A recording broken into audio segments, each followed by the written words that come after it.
you can use it, but you only get it for this amount of time, and once that time is up, poof, it's gone.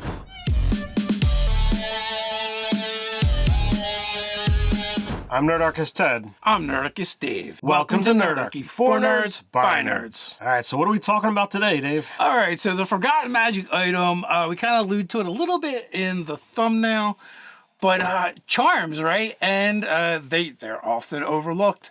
And it's funny, I had put this down on our video ideas worksheet, and then the very next time I played in my Saturday morning group, I got a charm.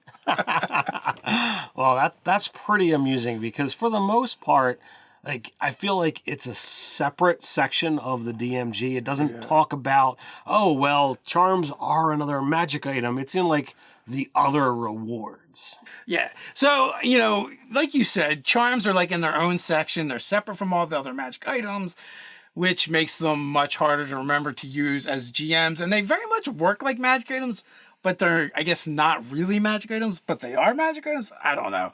What does the DMG say about charms? All right, well, if I pull out my handy-dandy device and go to D&D Beyond, a charm is a minor supernatural gift, which can be received in a large variety of ways. A wizard might find an eldritch secret in a dead archmage's spellbook, might be infused with magic of a charm, as might a character who solves a sphinx's riddle or drinks from a magic fountain.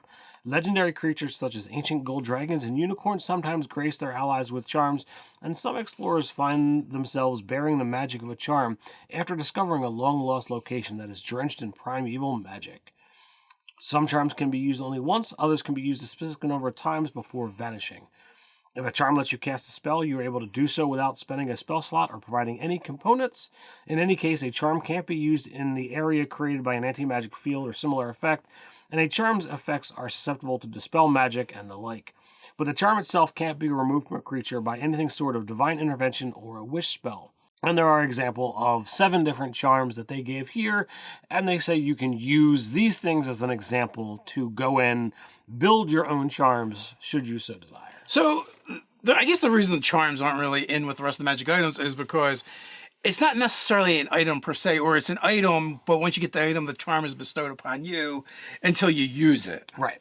So we've got 7 different charms that are in here. The way your charms work is the charms provide you with the ability to cast a spell, gain the effects of a potion, or gain the effects of a magic item. So, like, in all essence, you activate them and then they're no longer magic, or you activate them a number of times and then they're no longer an item. Yeah, the first 2 are based off of spells, basically, and that is Conjure Animals and Dark Vision. You've got Feather Falling, which is, it functions as per the ring. You've got the Charm of Heroism, which functions just like the potion of the same name. There is the Charm of Restoration, which is as per the spell. Then you've got a very interesting one to me, the Charm of Slayer, which when you activate it gives you a sword or a weapon that is either a giant slayer or a dragon slayer for 9 days. It's the DM's choice, so you're probably going to get something that's dedicated towards what you're already going after. Yeah, and then the last one is Vitality, and it is the same as the potion. So these things are built off of that grand design of, hey, there's already rules for spells, magic items, and potions. Just go ahead and do it as that. Yeah, and it's a way for you to give your players something temporarily or a limited number of times. So, like, even if you wanted them to have something super powerful, you could give it to them as a charm, and then it can go away. It can serve its purpose, or just give them a little taste and have them wanting more. Indeed. Now, there are other role-playing games out there that have these kind of similar effects, so I think that is a kind of a nod to these style of games. But being able to have essentially a consumable magic item that, you know, does something grandiose is pretty darn cool. This may actually be kind of the genesis for Cypher System. Since Monty Cook did work on the original 5e team and then left to do Monty Cook games, which then we got Numenera and Cypher System and a bunch of other games. Indeed. So circling back to, they're outside the regular magic items, why do we feel that charms aren't used more often? Well, one of the things is, and one of the reasons why I want to do this video is bring them to the attention to GMs out there, or maybe even players could like bring it up to their GMs and be like, hey, this is a cool thing. How come you don't use it in your game? And it's like what we mentioned. It's not where the other magic items is. It's not on a random roll table. It requires a little more pre-thought from the dungeon master. Like I said, for the first time, I actually just received a charm in a game for Conjure Animals, and as did another player, and like mine was really specific because I'm playing an artificer, so my conjure animals will conjure animals, but they're all mechanical versions of the animals, and the other person kind of had a connection with wolves, so they can just conjure animals. I don't remember if theirs is specifically just for wolves or if it's just conjure animals, but they did like have connection with animals in it in the campaign. But like, these are great, and like I said, it's just a good way for your GM to give you a taste of maybe something more powerful or something that is like put in there to get you through a thing. Like, oh, this section of the campaign, there's going to be a lot of giants coming up, so the giant slaying charm would be awesome, and then it goes away, and then the DM doesn't have to worry about it, and it's not sucking up one of your attunement slots. Yeah, so I think that's a really great avenue to consider, is if you're looking to kind of make your 5e characters a little bit more heroic, but you don't want to just slather them in magic items that are going to stay forever. Having these aspects of charms of like, okay, well, you can use it, but you only get it for this amount of time, and once that time is up, poof, it's gone. Unless, you can convince the thing to give you another one, or maybe that's not really an option at all. And it's just like, all right, use it till it's gone, and that's it. One of the things, too, is one, the idea that you customize them to the needs of the campaign.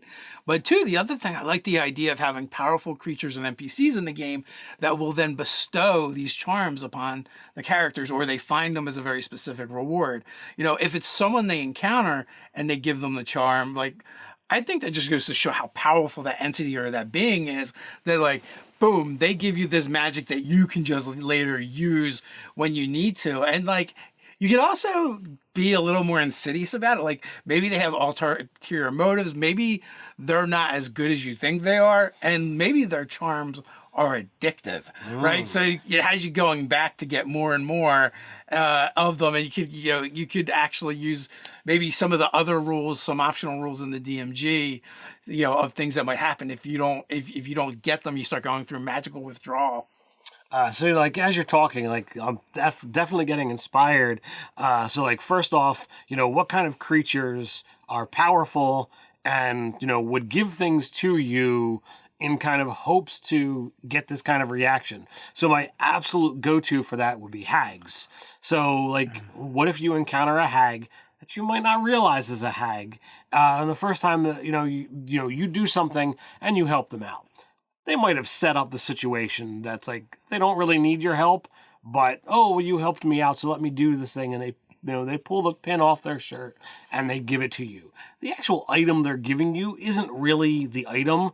They're giving you an item that they're putting the magic in, and they claim that it's this thing. And of course, you think nothing of it.